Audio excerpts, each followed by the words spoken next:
So guys we are starting. 8:10 हो गए हैं तो शुरू करना चाहिए मेरे हिसाब से। इस आज थोड़ी सी स्ट्रेंथ कम है बिकॉज लास्ट डे है, सब मजे कर रहे होंगे।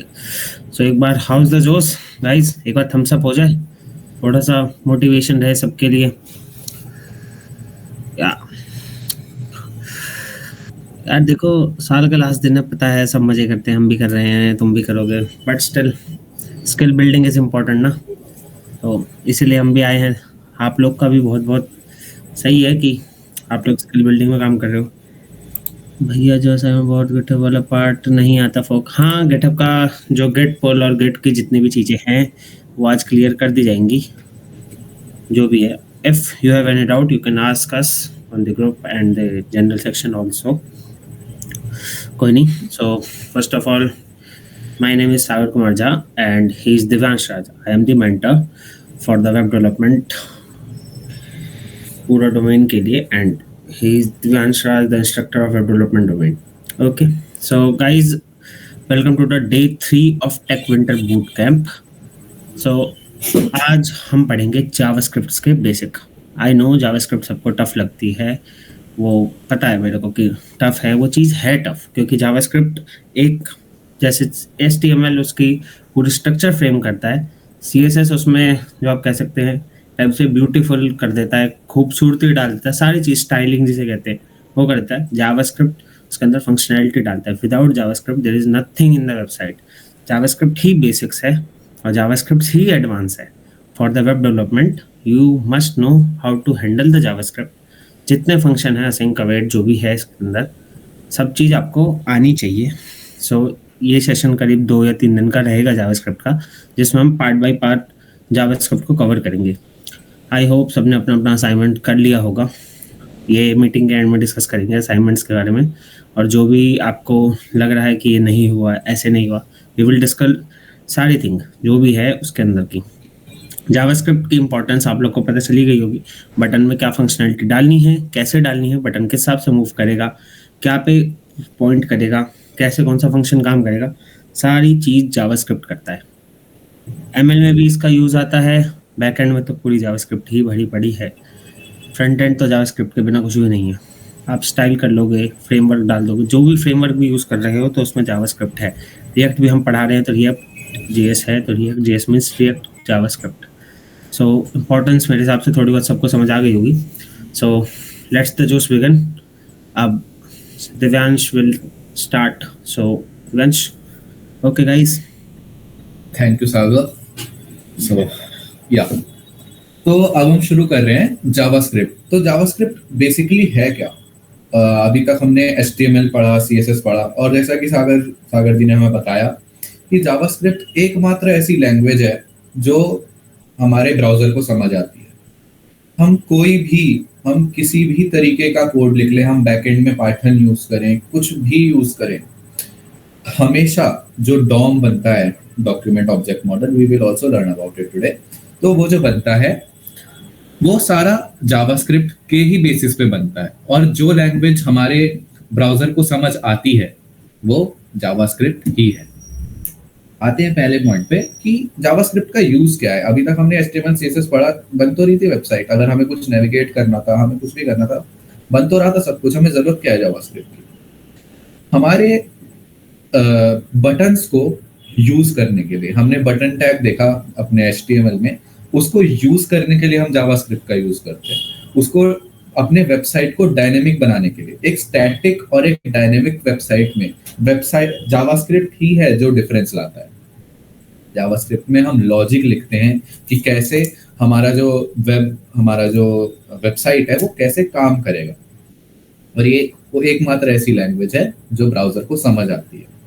तो अब आते हैं डायरेक्ट इंट्रोडक्शन पे जावास्क्रिप्ट के। जावास्क्रिप्ट जो है एक हाई लेवल प्रोग्रामिंग लैंग्वेज है। यहाँ पे किस किस की सबसे पहली लैंग्वेज आज जावास्क्रिप्ट होने वाली है, पहले ये बता दो, सारे हैंड रेज कर दो जो आज पहली बार कोई प्रोग्रामिंग लैंग्वेज पढ़ रहे हैं। HTML और CSS कोई लैंग्वेज नहीं होती, so please don't consider them, वो प्रोग्रामिंग लैंग्वेजेस नहीं है। Krish Batra and Parth Verma, everybody else they know. चलो वो हाथ खड़ा कर दो जिनका ये पहला नहीं है। Okay, Arnav Singla, Atif Parvez hasn't raised their hands. हो भी आप लोग यहाँ पर? आप लोगों ने तो दोनों में ही नहीं उठाया। जल्दी जल्दी हैंड रेस करो सब, जिन जिनका है। Okay, very good. चलो ठीक है। Be as interactive as you can B.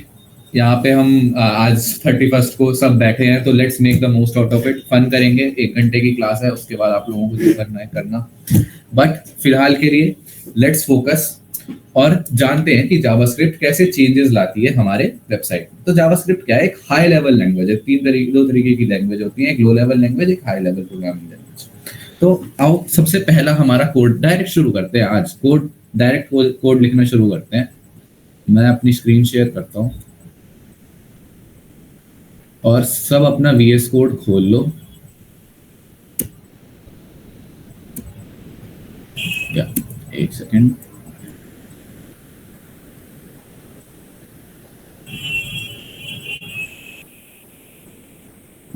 I hope my screen is visible. Is it visible? Okay, it is.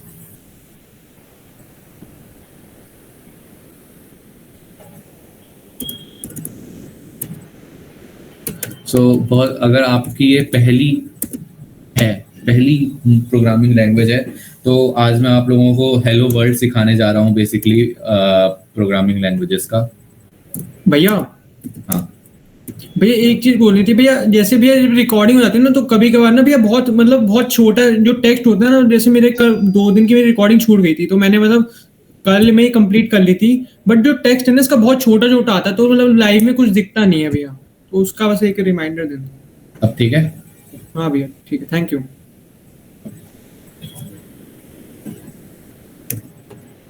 ठीक है, तो हमने क्या किया? सबसे पहले हमने एक फर्स्ट .js करके फाइल बनाई। .js क्या है?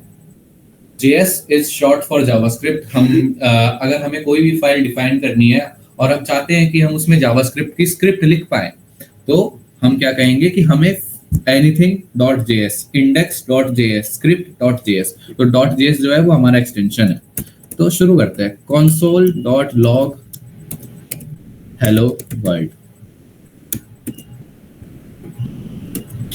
अब ये console.log जो चीज है, अभी इसके बारे में हम पढ़ेंगे कि ये कंसोल होता क्या है, लॉग क्या होता है, और हेलो वर्ल्ड जो हमने ये स्ट्रिंग्स, इसको स्ट्रिंग कहते हैं, ये क्या होता है। तो हमने क्या कहा, कंसोल में आप लॉग कर दो हेलो वर्ल्ड को। देखते हैं हमारे कंसोल में लॉग हो पाता है हेलो वर्ल्ड या नहीं। उसके लिए हम लिखेंगे यहाँ पे नोड। फर्स्ट ऑफ ऑल, जैसे हमें दूसरे लैंग्वेजेस के लिए हमें जावा के लिए कुछ और इंस्टॉल करना पड़ता है, JDK इंस्टॉल करना पड़ता है, या फिर पाइथन के लिए पिप इंस्टॉल करना पड़ता है। यहाँ पे हमें कुछ भी इंस्टॉल नहीं करना पड़ता। हम यहाँ पे डायरेक्ट नोड जो है वो हम सबके उसमें बिल्ट इन होता है, और अगर आपके में नहीं है तो आप नोड डाउनलोड कर सकते हैं इजीली फ्रॉम द इंटरनेट। यहाँ पे हम लिखेंगे first of all I will have to go to my module 1 directory, and then I will say node first.js। Oh, it is taking a lot of time. Okay, hello world। So अगर आप लोग लिख रहे हो साथ में, लिखो hello. Muskan Maurya, okay. Yoshita Singal, Parth Verma, okay. मैं आखिर में पूछूंगा किस किस ने बनाई है, किस किस में नहीं बनाई। देखो साथ में बनाते रहो, it will be very easy for all of us to follow. ठीक है, तो अभी हमने क्या कहा, अपने जावास्क्रिप्ट को अपनी स्क्रिप्ट में हमने क्या लिखा है यहाँ पर कि console, this is our console, the terminal here is considered a console in the web language. हमारी जो वेबसाइट्स होती है उनका हमेशा एक कंसोल होता है जहां पे हम जावास्क्रिप्ट का कोड रन कर सकते हैं। तो हमने क्या कहा, कंसोल लॉग कर दो। लॉग यहाँ पे प्रिंट, लॉग का मतलब यहाँ पे प्रिंट से है। हम दूसरी लैंग्वेजेस में प्रिंट का यूज करते हैं, यहाँ पे हम लॉग का यूज कर रहे हैं कि कंसोल में लॉग कर दो हेलो वर्ल्ड को। और हेलो वर्ल्ड यहाँ पर एक स्ट्रिंग है। अगर हम कंसोल लॉग 1 करते और वापस से इसको चलाते, तो ये 1 प्रिंट करता। 1 यहाँ पर इंट है, इंट माने इंटीजर है। Okay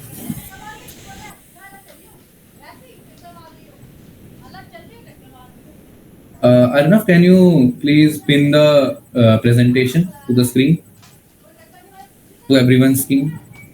Yeah, okay. Great. Then comes JavaScript's basics, that is operators। किसी भी लैंग्वेज में ऑपरेटर्स जो है वो बहुत ही मेन काम करते हैं। हमारे जो ऑपरेटर्स होते हैं वो जैसे कि plus, minus, multiply, divide, percentage, etcetera etcetera, बहुत तरीके के हमारे जो होते हैं ऑपरेटर्स होते हैं। लेट्स सी कि करते क्या है।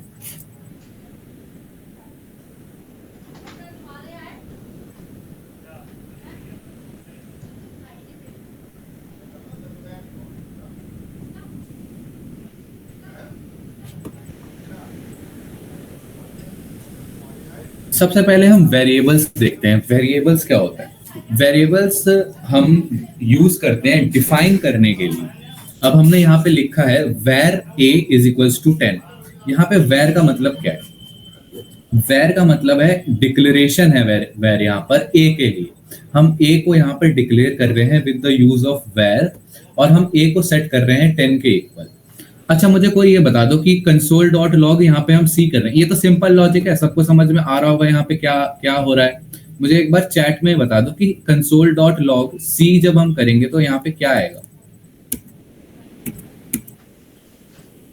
Just a second, let me open chat। Operable program और बैच फाइल।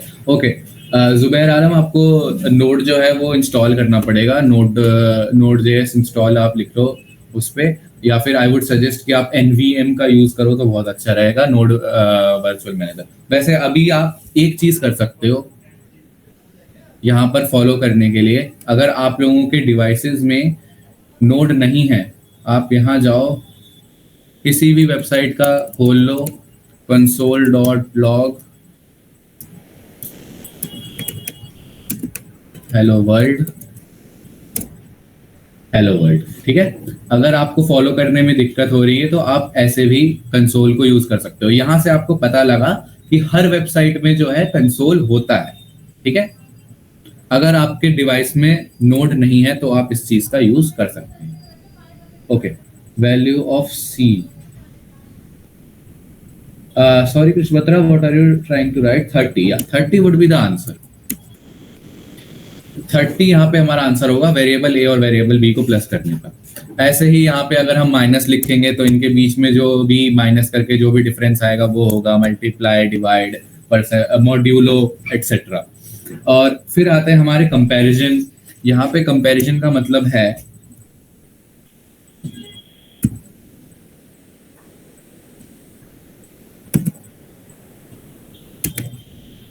अब बताओ जरा आंसर क्या आएगा, जल्दी जल्दी बताओ।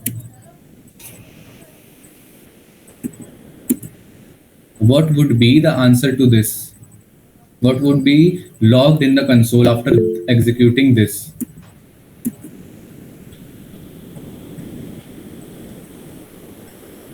Wow, no answers. Okay. True. Very good. Very good, Deep and Aryan. The answer would be true. Because C here is 30 and we are comparing it. This is double equals to sign, which means that console log will print the statement true or false if this is true or false। मतलब अगर हमारा C 30 है, अगर हमारा C जो है वो 30 है और हम इसको कंपेयर कर रहे हैं इससे, तो ये ट्रू लॉग करेगा। अब मान लो यहाँ पे हम 10 कर दें तो यहाँ पे अब ये फॉल्स लॉग करेगा, क्योंकि अब C की वैल्यू 20 हो जाएगी। यहाँ पे हमने C की वैल्यू 20 कर दी। इसी तरीके से जैसे हमने वेर का यूज किया, यहाँ पर दो और तरीके के वो होते हैं वेरिएबल्स डिफाइन करने के तरीके। एक होता है लेट और एक होता है कॉन्स्ट। कॉन्स्ट से क्या होता है कि हम जो है बाद में अपनी वैल्यू को चेंज नहीं कर सकते। अगर हमने var a is equals to const a is equals to 10 रख दिया और बाद में हमने चाहा कि a इज इक्वल्स टू 20 कर दें, तो अगर हम इसको कॉन्स्ट से करते तो हम ये चीज नहीं कर पाते, ये 10 ही लेता या फिर एरर दे देता। ठीक है, उसके बाद आ जाते हैं फंक्शंस पे। Functions simple thing. फंक्शन हमने एक सेकेंड, फंक्शंस एक ब्लॉक ऑफ कोड होते हैं जो कि यूज होते हैं for execution of a task. A simple task के एग्जीक्यूशन के लिए हम फंक्शंस का यूज करते हैं। इसमें दो तरीके से हम बेसिकली फंक्शंस को डिफाइन करने लगे हैं। पहले तो यही एक तरीका होता था, अब एक एरो फंक्शन भी आ गया है, उसके बारे में भी हम आगे पढ़ेंगे। तो इसमें होता क्या है, बेसिकली हमने फंक्शन, यहाँ पे हमने फंक्शन से फंक्शन को हमने डिफाइन किया और फंक्शन को एक नाम दिया ऐड, और ऐड में हमने दो पैरामीटर्स दिए ए और बी। अब ए और बी हमेशा याद रखना कि पैरामीटर्स होते हैं।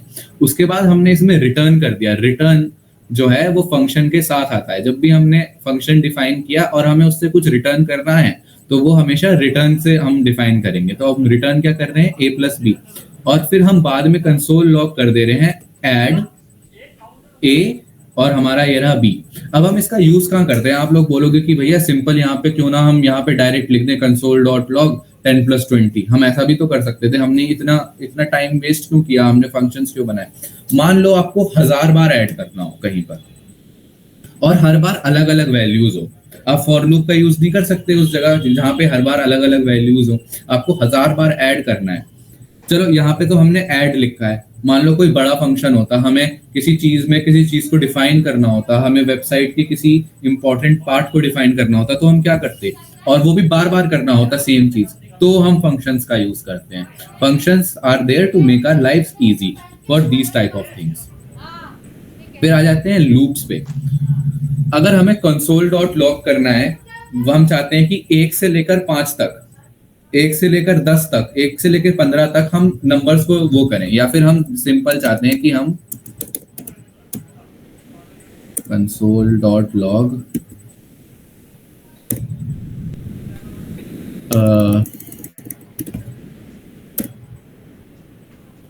1, then again console dot log 2, console dot log 3, और ये ऐसे हम बार बार हमें करना पड़ेगा। अगर हमें 1 to 5 तक, 1 to 10 तक करना है तो उसके लिए हम फॉर लूप्स का यूज करते हैं। यहाँ पे हम क्या कह रहे हैं कि चलो इसको एक बार चला के देखते हैं कि होता क्या है। मैं भी इसी का यूज कर लेता हूँ ताकि आप लोगों के लिए भी ये ईजी रहे फॉलो करना। 0 1 2 3 4 हमने इसको wait a second, I don't think is visible to all of you or not.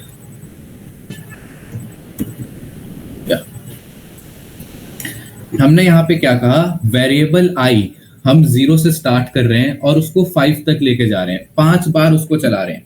तो 0 से लेकर 5 तक कौन कौन सी वैल्यू होंगी? 0 होगा, 1 होगा, 2 होगा, 3 होगा, 4 होगा। क्यों? अगर हम गिने तो 1 2 3 4 5 बार हमारा जो है i जो है वो एग्जीक्यूट हो गया। अगर इस फॉर लूप में किसी को दिक्कत है तो एक बार वो हैंड रेज कर दो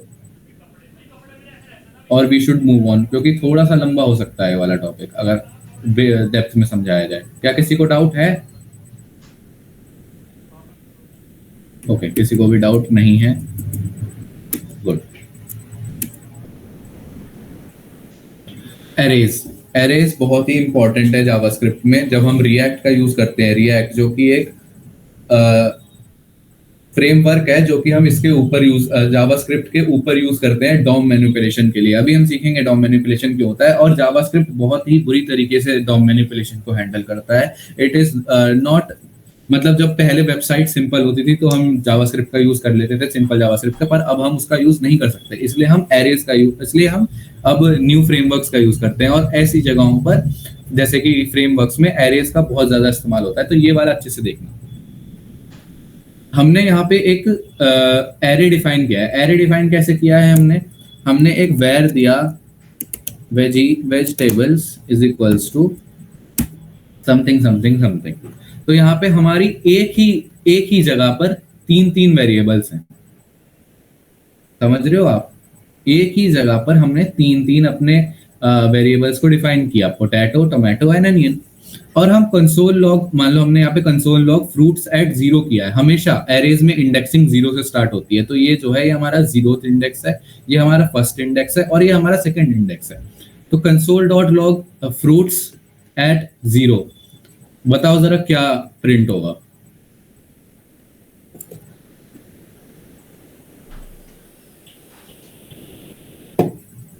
जल्दी बताओ फर्स्ट एलिमेंट जो सबसे आगे है में क्या है। पोटैटो। फ्रूट्स एट 0 कर रहे हैं हम। एप्पल। एप्पल। एक बार सब जितने हैं ना 21 के 21 इंक्लूडिंग मी एप्पल लिख दो जरा चैट में, सो दैट आई नो कि आप लोग जगे हुए हो। तब तक लिखोगे नहीं आगे नहीं बढ़ेगी चैट। गुड गुड गुड, लिखो लिखो।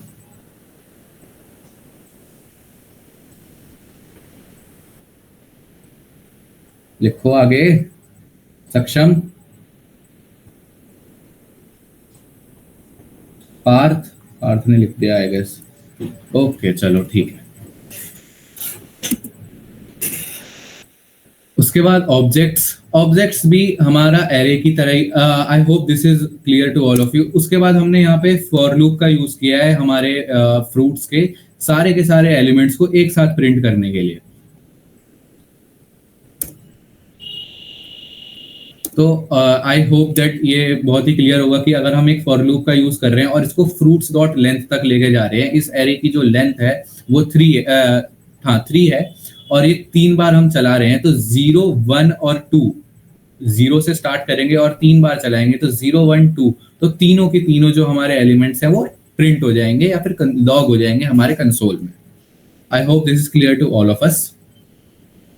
के बाद हम फंक्शंस लूप्स हमने कवर कर लिया। Objects, arrays. ऑब्जेक्ट्स के बारे में सीखते हैं क्या होते हैं ऑब्जेक्ट्स। ऑब्जेक्ट्स भी बहुत ही ज्यादा यूज किए जाते हैं हमारे फ्रेमवर्क्स में, या फिर ऑब्जेक्ट्स ही हम यूज करते हैं हमारे डेटाबेसेस में भी, जहाँ पे हमें अगर किसी यूजर का, ये बहुत ही अच्छा एग्जांपल है कि हमें अगर किसी यूजर का ऑथेंटिकेशन डिफाइन करना हो तो हम वहाँ पे user name, email and password database में हम नहीं लिखते हैं, पर हाँ ऐसे अगर आपका बेसिक है तो आप हमेशा ऑब्जेक्ट्स ऐसे ही बनते हैं एक डेटाबेस में भी। तो ऑब्जेक्ट्स सीखने बहुत इंपॉर्टेंट है और ऑब्जेक्ट्स को पार्स करना उससे भी ज्यादा इंपॉर्टेंट है। सो लेट्स सी क्या हो रहा है यहाँ पर। Name, we have defined a person using var that says कि उसका नाम जॉन है, एज 30 है and he lives in the city New York. तो अब अगर हमें पर्सन का नेम जानना है, अगर हमें पर्सन के नेम को जानना है तो हम क्या लॉग करेंगे, console dot log person name, console dot log person age. Why did we do person age like this?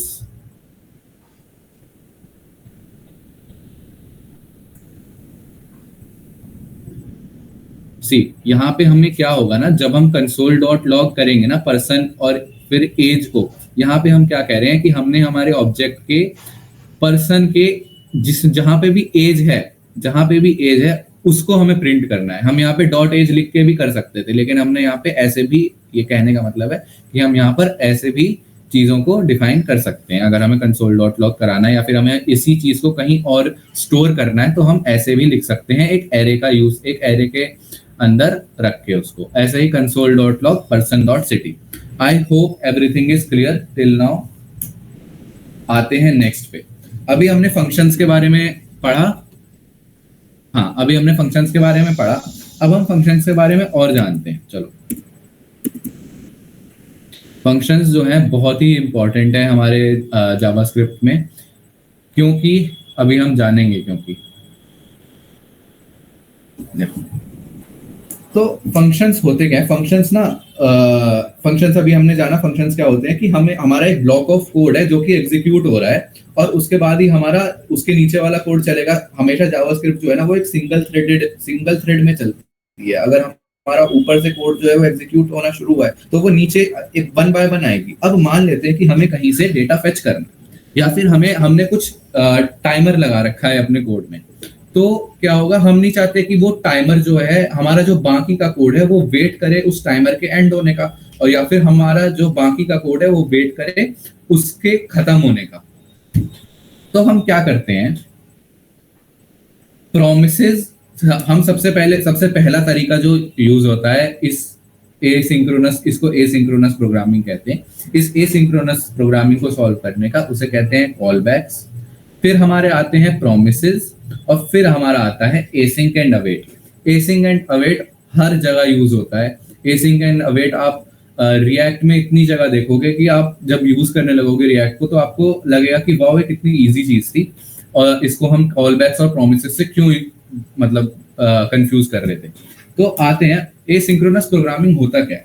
तो जावास्क्रिप्ट क्या है ना कि सिंगल थ्रेड में एग्जीक्यूट होती है। हमारी जितने भी हमारी लाइंस होती है ना प्रोग्राम इसमें जावास्क्रिप्ट में वो वन बाय वन होती है। ऐसा नहीं होता कि हम चाहें तो नीचे से स्टार्ट कर दें अपने उसको वो करना। तो एसिंक्रोनस प्रोग्रामिंग क्या कहती है?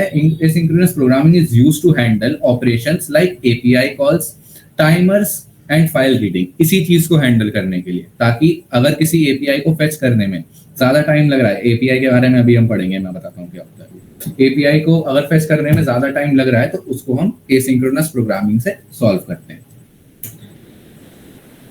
एपीआई फेचिंग में बता देता हूँ आपको पहले क्या होता है। एपीआई फेचिंग क्या होता है ना, बेसिकली अगर हमारे पास हमें कहीं से डेटा लाना है, हमारे पास एक बैकएंड है। एपीआई बता देता हूँ क्या होता है। एप्लीकेशन प्रोग्रामिंग इंटरफेस, इसमें कि हमारे पास एक बैकएंड है, मान लो उस बैकएंड जो होता है ना वो डायरेक्टली कोई कोड नहीं दिखाता आपके ब्राउजर पर, वो हम कनेक्ट करते हैं अपने फ्रंट एंड से। और अभी क्योंकि हम फ्रंट एंड पढ़ रहे हैं तो एपीआई फेचिंग पढ़ना जरूरी है ताकि हम एपीआई को कनेक्ट कर पाए अपने फ्रंट एंड से।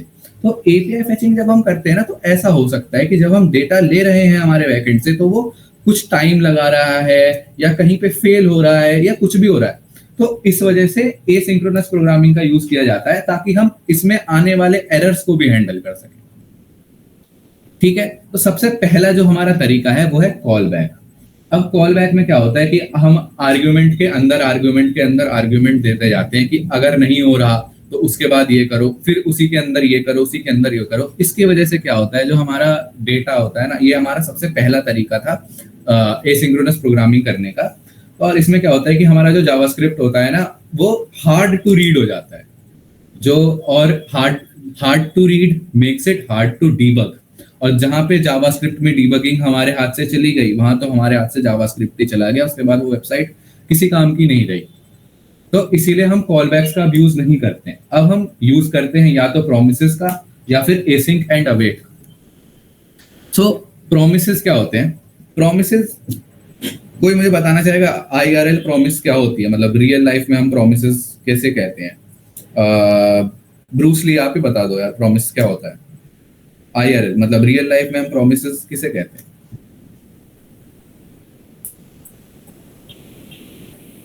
पता नहीं यार भैया। रियल लाइफ में भी प्रॉमिस किसे कहते हैं, आपको ये नहीं पता? प्रोमिसेस मतलब कि आपने किसी को वादा किया, फिर आपने मतलब जैसे आपने कहा कि मतलब मैं इस मीटिंग में आऊंगा, बट आपने मतलब जैसे मीटिंग में आऊंगा और आपने ज्वाइन करी तो प्रॉमिस आपने फुलफिल करा, बट आप नहीं आए तो प्रॉमिस आपने मतलब तोड़ दिया। Yes, very good. Shivam Goyal, you want to say something? Agreement type होते हैं प्रोमिसेस। फिर से एग्रीमेंट्स टाइप होते हैं। एग्रीमेंट टाइप्स होते हैं। Very good Bruce Lee and very good Shivam Goyal. Bruce Lee, what's your real name if I may know? It's Yashpal Singh. Yes, okay, I will call you Yash from now on. Parth Verma commitment, true. So यार जैसे real life promises की ना 3 phases हो सकते हैं कि या तो आपने किसी को प्रॉमिस किया और आपने उसे बोला कि चलो मैं आपका ये काम कर दूंगा, तो ये 3 फेजेस में हो सकता है। अभी या तो वो काम पेंडिंग है, या तो वो फुलफिल हो गया, या आपने वादा तोड़ दिया। सेम टू सेम होता है जावास्क्रिप्ट में भी, ये भी 3 तरीके से हो सकते हैं।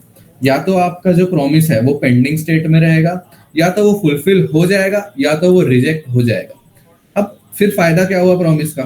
फायदा ये हुआ प्रॉमिस का कि एसिंक्रोनस प्रोग्रामिंग से पहले इस रिजेक्शन को हैंडल करने की चीज नहीं थी, लेकिन प्रोमिसेस ने क्या कहा कि हाँ मैं रिजेक्शन को भी हैंडल करवा दूंगा, उसमें आपको एरर, जो हमारा एरर आया है वो भी सॉल्व करवा दूंगा। तो यहाँ पे आप देख सकते होगे, हमने मान लो कुछ फेच डेटा करा, अब हमारा डेटा फेच हो गया, तो उसके बाद हम क्या कह रहे हैं? डॉट देन डेटा जो है कंसोल कर दो। ठीक है, अगर हमारा नहीं हुआ है कंसोल, अगर डेटा नहीं हुआ है तो उसको प्रोसेस करो। अगर हमारा डेटा आ गया है तो उसको प्रोसेस करो डेटा को, और फिर अगर कुछ रिजल्ट है तो वो प्रिंट कर दो। और अगर डेटा फेचिंग में कुछ भी एरर आ जाता है तो उसको शो कर दो। तो ये हमारे पास सारे के सारे वो हो गए। अगर जब तक हमारा डेटा फेच हो रहा है उसके आगे वाली एक चीजें एग्जीक्यूट हो जाएंगी। जब तक आपको मैं ये चीज कोड करके दिखाता हूँ। या फिर पहले एसिंक और अवेट पढ़ लें और साथ में ही दोनों का डिफरेंस समझ लेंगे? चलो पहले एसिंक और अवेट भी पढ़ लेते हैं। अब एसिंक और अवेट और प्रोमिसेस, इन दोनों, ये दोनों सेम प्रॉब्लम को सॉल्व करती हैं बट अलग अलग तरीके से। सेम प्रॉब्लम को सॉल्व इस तरह करती हैं कि दोनों ही ये कहती हैं कि जब तक हमारा डेटा फेच ना हो तब तक आगे मत बढ़ो, तब तक आगे की चीजों को वेट करा के रखो। अब क्या होगा कि अब यहाँ पे एसिंक हमारा और प्रोमिसेस बस सिंटेक्स में डिफरेंट है। एसिंक और अवेट का जो लॉजिक है वो ऑलमोस्ट सेम है। अब आते हैं हमारे कोड पर।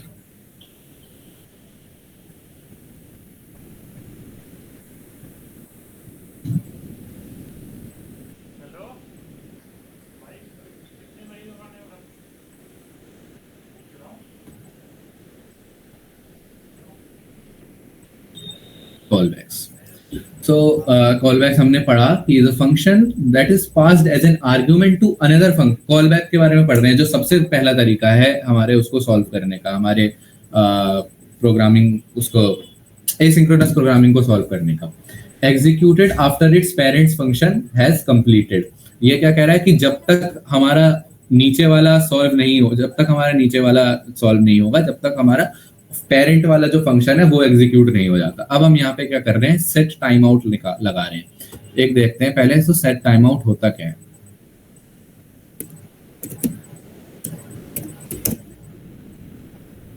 सेट टाइम आउट जो है वो एक इंटरनल फंक्शन है।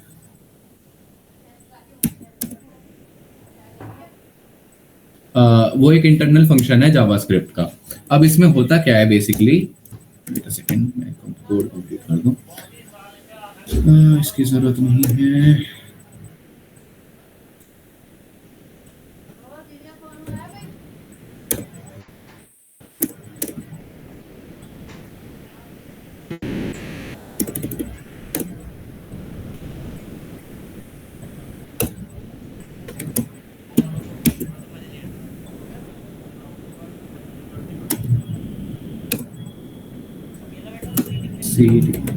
module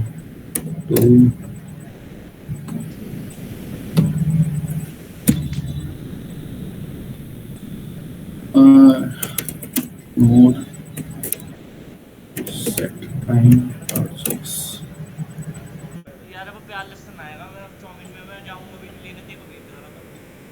वाओ, हमारा एरर आ रहा है। ओके, मैंने नाम गलत लिख दिया है।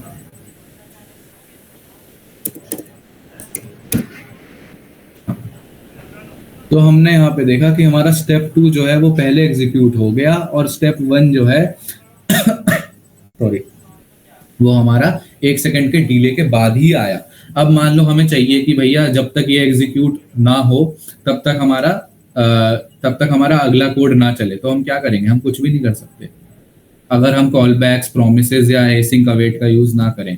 तो कॉल बैक्स पे आते हैं कि कॉल बैक्स होता क्या है। कॉल बैक्स हमने यहाँ पे क्या करा, मान लो यहाँ पे हमने कहीं से डेटा फेच कर रहे थे और हमने उसी फंक्शन को जो हमने पैरामीटर यहाँ पे दिया था उसको ही यहाँ पर कॉल कर दिया, और फिर हमने जब यहाँ पे हमने फेच डेटा करा और उसके बाद हमने console.log प्रोसेसिंग डेटा करा। अब जब हम इसको एग्जीक्यूट करेंगे ना तो पहले हमेशा ये एग्जीक्यूट होगा, उसके बाद ही ये एग्जीक्यूट होगा।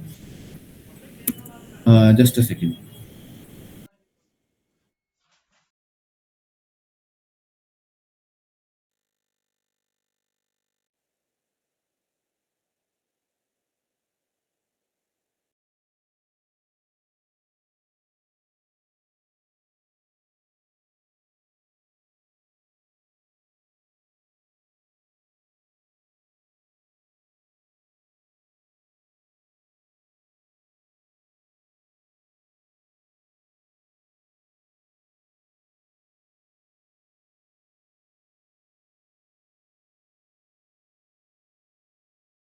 Yeah, sorry.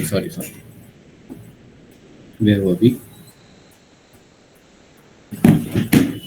So yeah, we were at callbacks. So जब तक, अब हमने क्या कहा कि जब तक भी हमारा ये वाला जो फंक्शन है ये नहीं चलेगा तब तक हमारा उसके नीचे वाला भी नहीं चलेगा। अब अगर हम चाहते हैं कि ऐसा 2 3 4 फंक्शंस के लिए हो और हम 2 3 4 बार ही फंक्शंस को हम 2 3 4 बार ही फंक्शंस के अंदर फंक्शंस बनाने पड़ेंगे, जिस वजह से कि हमारा जो कोड है वो कुछ इस तरीके का दिखने लगेगा कि सेट टाइम आउट, फिर सेट टाइम आउट, हम यहाँ पे बार बार फेचिंग कर रहे हैं। तो इसकी वजह से क्या होता है कि हमारा कोड जो है वो खराब हो जाता है, हमारा कोड डीबग करने में हार्ड हो जाता है। यहाँ पे तो हमारी छोटी छोटी लाइन है कोड की, लेकिन जब हम बड़ा कोड लिखते हैं तो उसमें दिक्कत आती है। आते हैं अब प्रोमिसेस कैसे सॉल्व करता है। प्रॉमिस क्या है?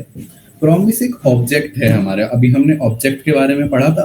प्रॉमिस जो है हमारा ऑब्जेक्ट है जावास्क्रिप्ट के अंदर, जो कि 2 चीजें देता है हमें, एक रिजॉल्व और एक रिजेक्ट। रिजॉल्व क्या करता है कि अगर तो हमारा डेटा फेच हो गया तो ठीक है, आगे बढ़ जाओ, अगर हमारा डेटा फेच नहीं हुआ तो आगे मत बढ़ो, एरर दिखा दो। डॉट, अब हमने यहाँ पे कॉन्स्ट हमने फेच डेटा करके एक फंक्शन को डिफाइन किया है, ये एक एरो फंक्शन है, और हमने उस फेच डेटा में एक प्रॉमिस को हमने वो किया है, प्रॉमिस को डिफाइन किया है जो कि रिजॉल्व और रिजेक्ट ले रहा है, और वो एक कोई भी एसिंक्रोनस टास्क कर रहा है। सेट टाइम आउट जो हमारा फंक्शन है वो एक एसिंक्रोनस टास्क है।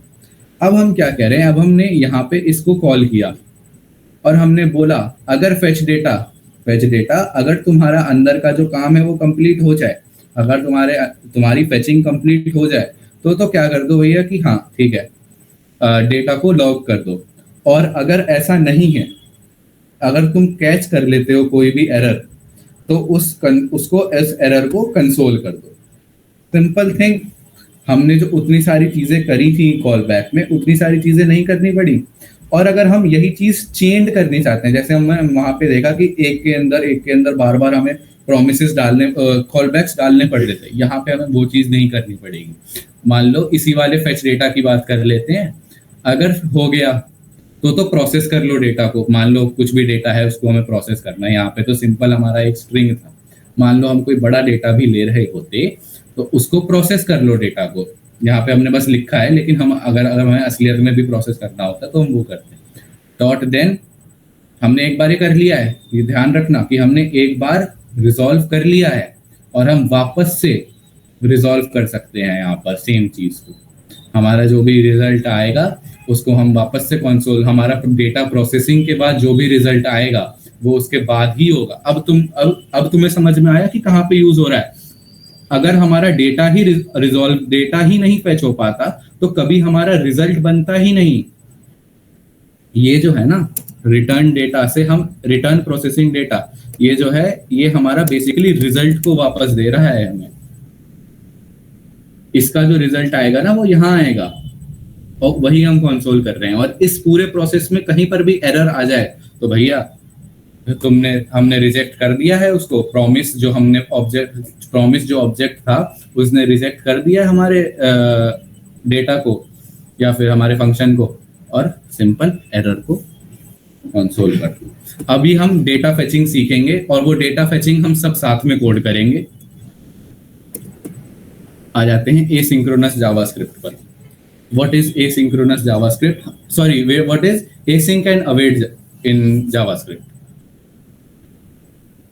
सेम थिंग, हमने बस फंक्शन के आगे एसिंक लगा दिया, और जहां पे भी हम रिजॉल्व कर रहे हैं कुछ भी, हमने प्रॉमिस को यहाँ पे रिजॉल्व कर रहे हैं मान लो, तो यहाँ पे हमने अवेट लगा दिया। यहाँ पे हमने दोनों का यूज किया है, हमें दो प्रोमिसेस और अवेट्स का यूज साथ में करने की जरूरत नहीं है। देखो हमने यहाँ पे डॉट देन का यूज कहीं नहीं किया है ना, हमने डायरेक्ट एसिंक बनाया और अवेट बनाया। अब जब तक कि हम, अगर हमारा, ये हमें कहना चाह रहा है कि अगर हमारा जो फंक्शन है एसिंक है तो अवेट कर लो भाई, इसके नीचे वाला कोड बिल्कुल भी एग्जीक्यूट ना हो जाए जब तक कि ये वाला एग्जीक्यूट नहीं हो जाता। ये जो फंक्शन है ना, ये हमारा अवेट फंक्शन है, ये वेट कराएगा इसके आगे वाले कोड को। इसको चला के देखते हैं क्या होता है, हमने सही कोड लिखा है या नहीं लिखा है।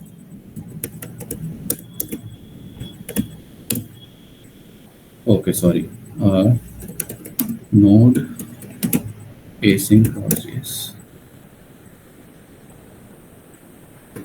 See, after 1 second it said data fetched, और तब तक ही हमारा कोई भी डेटा कंसोल नहीं हुआ था। ठीक है ना। अगर हमारा अगर इसमें कुछ एरर होता तो वो हमें सिंपल हमारा एरर दिखा देता कि हाँ भाई ये एरर। अब इसके बाद एसिंक एंड अवेट हमारा हो गया। API fetching. अब जल्दी से अपने अपने वीएस कोड खोल लो। हम आज एक बहुत ही अच्छी चीज बनाने जा रहे हैं, वो भी 2 तरीके से बनाएंगे। सब अपने VS code. Can you explain the working of async and await? Okay, I will.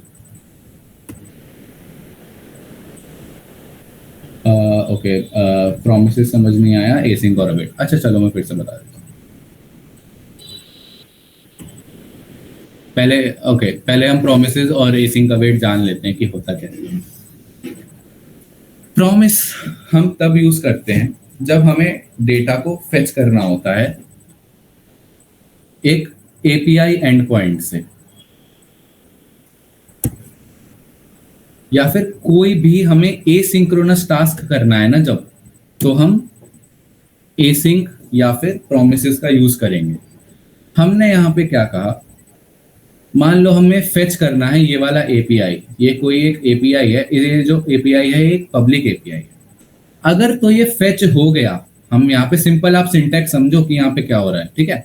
अगर ये फेच हो गया उसके बाद ही जो आगे का रिस्पॉन्स, जो भी रिस्पॉन्स इससे आता है, अगर वो ओके नहीं है, इसका मतलब यहाँ पे जो अगर वो ओके है डॉट देन डेटा, अगर वो हमारा फेच हो गया तो कंसोल कर दो भाई।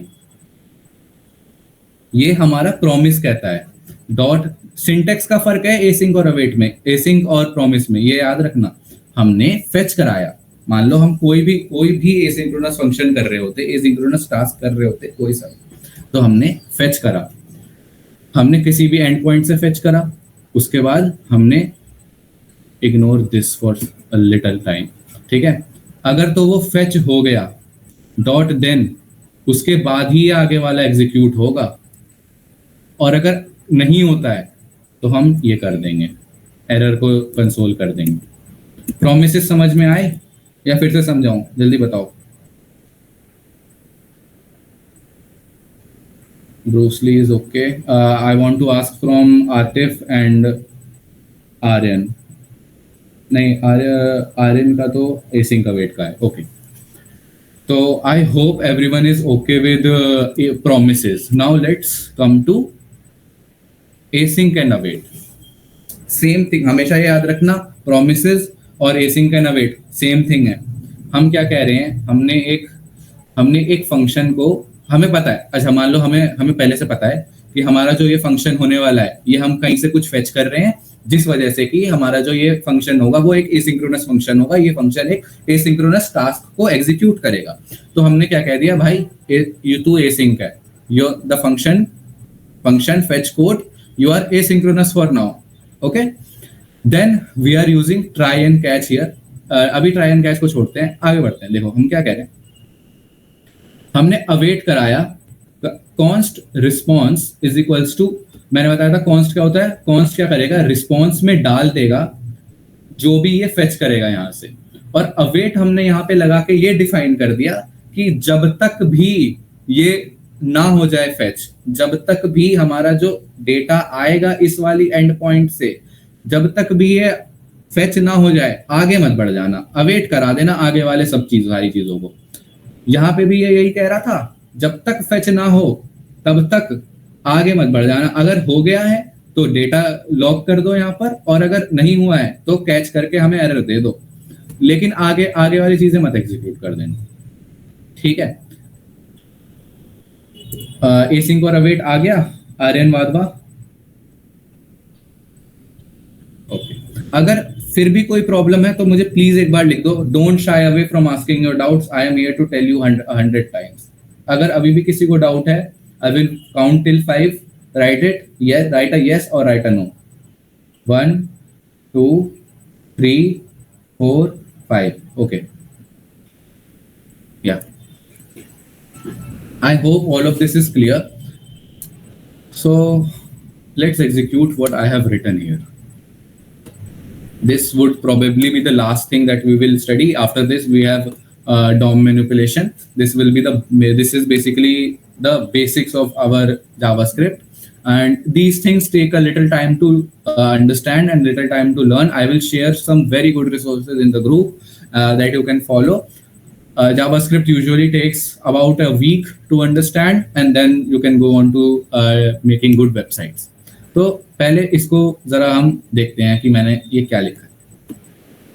लाइन बाय लाइन पहले हम समझ लेते हैं कि हमने क्या लिखा है. पहले हम ये वाली खोलते हैं यहाँ पर.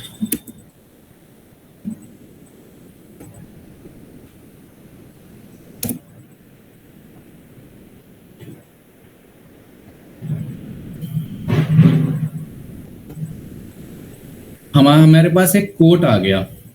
मैं आपको दिखाता हूं मैंने जो ये कोट है ये कहाँ से लिया है. Kanye West API.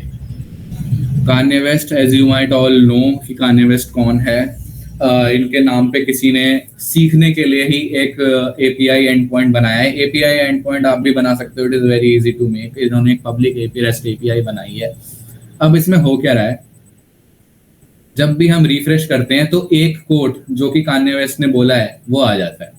अब हम चाहते हैं कि भाई मैं अपनी वेबसाइट पर चाहता हूँ या फिर मैं इसको अपने कंसोल लॉग में चाहता हूँ. तो ये हम कैसे कर सकते हैं. My greatest award is what I am about to do. मतलब ये ऐसी ही बातें करते हैं. तो बेसिकली इनके बारे में ही ये पूरी वो है. तो हम क्या कह रहे हैं कि हाँ, और उनका जो API एंड पॉइंट है वो ये है. कोई यहां से मत कॉपी कर लेना. API एंड पॉइंट ये है. हम क्या कह रहे हैं कि रिस्पॉन्स में डाल दो हम जो भी यहां से फेच कर रहे हैं. ठीक है, हम जो भी इस वाली उससे फेच कर रहे हैं वो रिस्पॉन्स में डाल दो.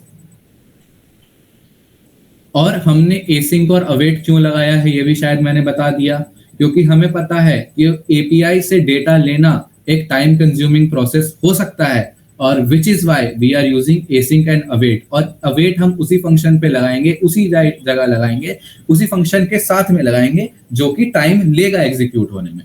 सो बेसिकली हमने यहाँ पे क्या किया, रिस्पॉन्स हमने कॉन्स्ट बनाया. रिस्पॉन्स कॉन्स्ट का मतलब है रिस्पॉन्स चेंज नहीं हो सकता, और उसमें हमने यहाँ से जो भी हमने आया था हमारे पास वो हमने रिस्पॉन्स में वो हमने रिस्पॉन्स में डाल दिया. अब ये कह रहा है if response is not okay. यहाँ पे लिखा है ना ये जो लिखा है ना ये एक्सक्लेमेटरी मार्क, इसका मतलब होता है नॉट. अगर हम इसको हटा दें तो हम यहाँ पे लिख सकते हैं या इफ रिस्पॉन्स इज ओके तो आगे वाला कोड एग्जीक्यूट करो. पर हमने यहाँ का अगर रिस्पॉन्स ओके नहीं है तो एक एरर थ्रो करो, HTTP एरर और रिस्पॉन्स डॉट स्टेटस. आप लोगों ने देखा होगा कभी कभी 404 एरर आता है, 404 एरर होता है मतलब कि फाउंड नहीं हुआ. ये इन सबको HTTP एरर कहते हैं. ये हाइपरटेक्स्ट ट्रांसफर प्रोटोकॉल के अंदर आते हैं. तो 404, 202 ओके स्टेटस के लिए होता है एक्सेट्रा. अगर कुछ भी एरर आ जाता है, अगर ओके नहीं है 202 के अलावा 200 के अलावा किसी और में है तो भैया प्रिंट कर दो. अगर ऐसा नहीं है तो डेटा वापस से डेटा लो और उसको रिस्पॉन्स डॉट हमारा जो डेटा है वो जेसन में है, तो हमने अवेट किया है डेटा में डालने के लिए हमारे रिस्पॉन्स डॉट जेसन को, और फिर हमने कंसोल लॉग कर दिया. अब देखते हैं हमारा कोड जो है वो चल रहा है कि नहीं. और अदरवाइज अगर हमारा ये सब नहीं हो पाता तो एरर तो हमारे पास हम रखेंगे ही एक अपने उसमें. चलो अब डाल के देखते हैं. सारी चीजें देखेंगे कि अगर वो एरर आ जाता है तो भी क्या होता है. 1 मिनट में आप लोगों को मैं दिखाता हूँ. Node API.js, right? We are in API.js. I think I should save this first and then should. Okay, nothing happened. Why is that? Okay, I didn't call it anywhere. That's why. हाँ, हमेशा हमें अपने functions को कहीं ना कहीं पे call करना पड़ता है. हमने फंक्शन को कहीं पे कॉल ही नहीं किया तो इस वजह से हमारा जो वो है वो चला ही नहीं. अगर हम इसको ये करें देन आई होप इस बार चल जाए. देखो हमारा आ गया कान्ये कोड. उसके बाद हमारा ये code, if I got any cooler I would freeze to death और whatever that means.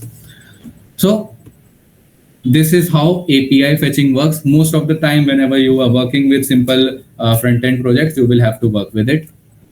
Then comes same thing, मैंने यही same thing इसमें लिखी है promises में. आप लोगों को मैंने बता ही दिया यहाँ पे क्या हो रहा है. अगर किसी को यहाँ तक फंक्शन यहाँ तक दिक्कत है, kindly raise a hand.